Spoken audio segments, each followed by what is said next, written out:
Hello દોસ્તો, સ્વાગત છે એક નવા વિડીયો તમારે. આજે એક ઇન્ટરેસ્ટિંગ એવો વિડીયો બનાવવાનો છે. બે એક એન્વિરોન્મેન્ટને લઈને, પર્યાવરણ પ્રેમી જે કહેવાય, એન્વિરોન્મેન્ટ લવર્સ, બે એવા નાના બાળકો છે. એક બાળક છે પહેલા ધોરણમાં અભ્યાસ કરતો, અને એક બાળકી છે જે 10 વર્ષથી છઠ્ઠા ધોરણમાં ભણતી. એ બંને બાળકોએ પોતાના ટેરેસ ઉપર એક મિની ગાર્ડન બનાવી નાખ્યું છે. મિની જંગલ કહી શકાય એવું જંગલ બનાવ્યું છે. સૌ પ્રથમ તમને હું બંને બાળકો સાથે પહેલા ઇન્ટ્રોડ્યુસ કરાવું. ચલો, બે બાળકોને આપણે મળીએ. આ છે નાનો છોકરો કે જે ઝાડવાને એટલી માવજત કરે છે અને એટલું પાણી પીવડાવે છે. નાનો હતો ત્યારથી ઝાડવાને ઉછેરા છે. અત્યારે સખત તાપ છે અને છતાં અત્યારે ઝાડવાની જે માવજત કરી રહ્યો છે. તેની સાથે એની દીદી પણ છે. દીદી, બેટા શું નામ છે તારું? દિયા. હે? દિયા. દિયા, તો આ તમે આ વૃક્ષ તો પહેલેથી વાવે છે આવા? હા, હું બીજા ધોરણમાં ભણતી ત્યારથી આ બધા વૃક્ષ મેં વાવેલા. અચ્છા, બીજા ધોરણમાં ભણતી ત્યારથી આ વૃક્ષ વાવેલા છે.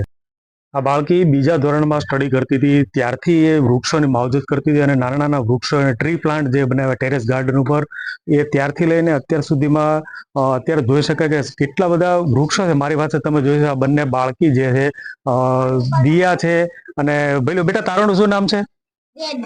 આ વેદ, નાનો લિટલ બચ્ચો છે. વૃક્ષો તને બહુ ગમે છે એમ? હે, વાહ ભાઈ વાહ. આ દીકરાને એટલા બધા વૃક્ષો ગમે છે. અને વૃક્ષોને બેટા તું વૃક્ષો વાવે છે? કેટલા વૃક્ષો વાવ્યા છે? 1000. અચ્છા બેટા, 1000. બાળક હજી નાનો પડે છે, હજી કાઉન્ટિંગ કરવામાં. બેટા, તમે લોકો અત્યારે, દીદી કહે છે કે અમે 250 થી 300 જેટલા વૃક્ષોનો અહીંયા ઉછેર કર્યો છે. જો વૃક્ષોની રોજ આવી રીતે આ જે બેબી છે તે આવી રીતે રોજ વૃક્ષોની માવજત કરે છે. પંપ લઈ અને પાણી પણ પીવડાવે છે.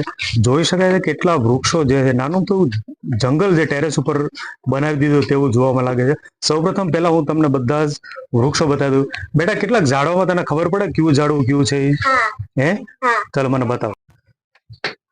તાપ પણ દોસ્તો આજે સખત છે. બરાબર લગભગ 42 ડિગ્રી જેટલું તાપમાન અત્યારે હશે. અમરેલી જિલ્લામાં જો કે એમ પણ તડકો ખૂબ પડે છે, ખૂબ ગરમી છે. અને ગરમી વચ્ચે પણ બાળકો જે છે તે અત્યારે પોતાના જે વૃક્ષો છે તેની માવજત કરે. જોઈ શકે પાછળ જે વૃક્ષો જે એને બનાવ્યું છે, ટેરેસ ગાર્ડન જે આખું બનાવ્યું છે, ટેરેસ ગાર્ડનની અંદર અત્યારે તાપમાં પણ જે છે તે વૃક્ષો અંદર પાણી પે છે.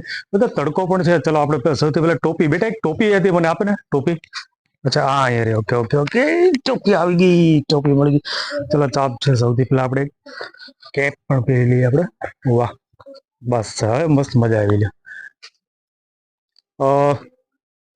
આપણે વાત કરતા હતા, સૌથી પહેલા તમને હું એક આખો ટેરેસ ગાર્ડન પેલા જે છે તે એક્સપ્લોર કરાવી દઉં. સૌથી પહેલા નાના બાળકોએ એક ગ્રાસ મેટ્રેસ જે કહી શકાય તે પણ પાથરી છે. આ વૃક્ષો પણ જો મિત્રો, વૃક્ષો એટલા બધા એને વાવ્યા છે. કેટલા લગભગ 300 જેટલા, 250 થી 300 જેટલા વૃક્ષો છે. એ આ બંને બાળકોએ ઉછેર કર્યો છે. આખો આ જે ગાર્ડન જે છે એ ગાર્ડનમાં અત્યારે તાપની અંદર પણ આ બાળકો જે છે તે અત્યારે જો અહીંયા વૃક્ષોની માવજત કરે છે. આવી રીતે રોજ આ એના રૂટીન પ્રમાણે રોજનો શિડ્યુલ છે આવી રીતે. અને રોજે રોજ બાળકો આવી રીતે પોતાના જે છે ટેરેસ ગાર્ડન અંદર ટ્રી પ્લાન્ટની માવજત કરે છે. બાળકો ખૂબ ઝાડવાનું મસ્ત ટેરેસ ઉપર ગાર્ડન બનાવ્યું છે. બંને ભાઈ બહેન જ છે. બેટા, તારું નામ શું છે? દિયા. નહીં નહીં બેટા, ક્યુટ બોય, તારું નામ શું છે? વેદ. વેદ. આ છોકરાનું નામ છે વેદ. આ એની દીદી છે દિયા. બંને બાળકોએ જે છે તે મસ્ત ટેરેસ બનાવ્યું. મને તો બહુ ગમ્યું. એન્વિરોન્મેન્ટ લવર્સ જે કહી શકાય. આ બંને ક્યુટ બાળકો ગ્રામ્ય વિસ્તારની પ્રાથમિક શાળામાં સ્ટડી કરે છે. બેટા, તને ખ્યાલ છે આ કયું ઝાડ છે? તને ખબર છે આ કયું ઝાડ છે? કેવું? કેક્ટસ. કેક્ટસ. પછી આ કયું ઝાડ છે? કયું છે? ગુલમોર. ગુલમોર. અચ્છા, હવે એવા ઇંગ્લિશ નામો છે વૃક્ષોના કે આપણને નામ પણ ન આવડતા. કેક્ટસ, ગુલમોર તો ઠીક છે, સામાન્ય છે, બધી જગ્યાએ હોય છે. બીજા પણ ઝાડ છે. અને આ બાળક જે છે આવી રીતે રોજ આ જે વેદ છે, નાનો લિટલ બોય, તે વૃક્ષોને આવી રીતે રોજ એની માવજત કરે, જોવે છે. પાન ખરી ગયા આવે છે. અને દીદી છે તે વૃક્ષોને પાણી પીવે. બેટા, પાણી રોજે કેટલા ટાઈમ પાણી પીવડાવે? એક દિવસમાં એક જ વખત પીવડાવે છે? દિવસમાં 2 વખત પાણી પીવડાવે? અચ્છા, આવી રીતે દિવસમાં બધા જ વૃક્ષોને આવી રીતે 2 વખત પાણી પીવડાવે છે. ત્યારે આ વૃક્ષો જે છે તે અત્યારે એટલા બધા ગ્રો થઈ ગયા છે. દીદી આવી રીતે વૃક્ષોને પણ માવજત આવી રીતે કરે છે કંઈક. બેટા અત્યારે તડકો છે તો તડકો નથી લાગતો તમને? નહીં. હે? નહીં. એટલે વૃક્ષો પ્રત્યે એટલો બધો તમને પ્રેમ છે? હા. અને બાળકોને વૃક્ષો પ્રત્યે એટલો પ્રેમ છે કે તેને અત્યારે આ સખત તાપ છે તો તાપ પણ નથી લાગતો. એટલા તાપની અંદર અત્યારે એ વૃક્ષોની માવજત કરે છે.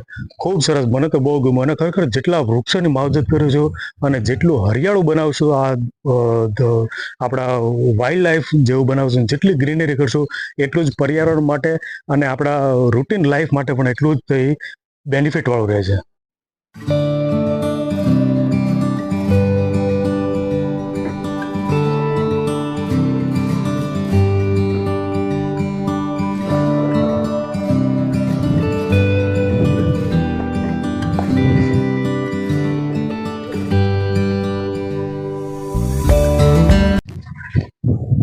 વેદ, તું કેટલામાં ભણે છે? વેદ હું પેલું ભરું છું. પેલું ભણે છે? ક્યાં ભણે છે પેલું? કઈ સ્કૂલમાં ભણે છે? પ્રાથમિક શાળા. પ્રાથમિક શાળા. ક્યાં ગામ? આંબલી. આંબરડી પ્રાથમિક શાળા. બેટા તું કેટલામાં ભણે છે દિયાબેન? હું પાંચમું. પાંચમું ભણે છે. વેદ, તું કેટલામાં ભણે છે? વેદ હું પેલું ભરું છું. પેલું ભણે છે? ક્યાં ભણે છે પેલું? કઈ સ્કૂલમાં ભણે છે? પ્રાથમિક શાળા. પ્રાથમિક શાળા. ક્યાં ગામ? આંબલી. આંબરડી પ્રાથમિક શાળા. બેટા તું કેટલામાં ભણે છે દિયાબેન? હું પાંચમું. પાંચમું ભણે છે. પહેલા ધોરણમાં અભ્યાસ કરતો હોય એક બાળક વેદ અને છઠ્ઠા ધોરણમાં અભ્યાસ કરતી આ દિયા, બંને ભાઈ બહેન અત્યારે વૃક્ષોની માવજત એટલી બધી કરે છે કે વૃક્ષ જે છે તે વૃક્ષની વૃક્ષ પ્રેમી છે. બેટા હજી કેટલા ઝાડો તું વાવી છે નાના નાના? હજી હું 20 ઝાડ 50 ઝાડ વાવીશ. હજી 50 થી 20 વૃક્ષો આ દીકરી છે તે વાવશે. ખૂબ મને ગમ્યું. એક મિનિમમ તું ટેરેસ ઉપર જે કહી શકે કે નાનો તો ટેરેસ ગાર્ડનની પણ આ બે છોકરાઓ જે મહેનત કરીને બનાવ્યું તો એને હું ચોક્કસથી એને એક મિની જંગલ જ કહી શકીશ. અને આ ટેરેસ ગાર્ડન છે ત્યાં ખરેખર વાઇબ્સ પણ એવી આવે છે. જોઈ શકાય છે કે પાછળ જે છે તે આખો સીમ વિસ્તાર છે, આખો વાડી વિસ્તાર જ છે. પાછળ દૂર તમને ડુંગર જે દેખાતા છે, ડુંગર જે છે તે મિત્યાળા જંગલના ડુંગર છે. પાછળ જે દેખાય છે તે જોઈ શકાય. ડુંગર આખો જે છે તે આ સીમ વિસ્તાર છે. સીમ વિસ્તારની અંદર આ જે મિની જંગલ કહી શકાય, એટલે કે ટેરેસ ગાર્ડનનું મિની જંગલ છે. મિની જંગલ આ બે ભાઈ બહેને બનાવ્યું છે. આઈ લવ ઇટ. દોસ્તો, ઇન્વિરોન્મેન્ટ લવર્સનો આ ટેરેસ ગાર્ડનનો જે આ વિડીયો તમને ગમ્યો તો લાઈક, શેર અને સબસ્ક્રાઇબ જરૂરથી કરો. મારા ચેનલમાં તમે જો નવા જોડાયેલા છો તો સબસ્ક્રાઇબ કરો, લાઈક કરશો અને શેર કર્યો. વિડીયોની અંદર કોમેન્ટ કરશો કે વિડીયો તમને કેવો લાગ્યો. ફરી પાછા એક નવા વિડીયો સાથે આપણે મળીશું. ત્યાં સુધી હું રજા લઉં છું. ખુશ રહો, સ્વસ્થ રહો, સલામત રહો. Bye bye.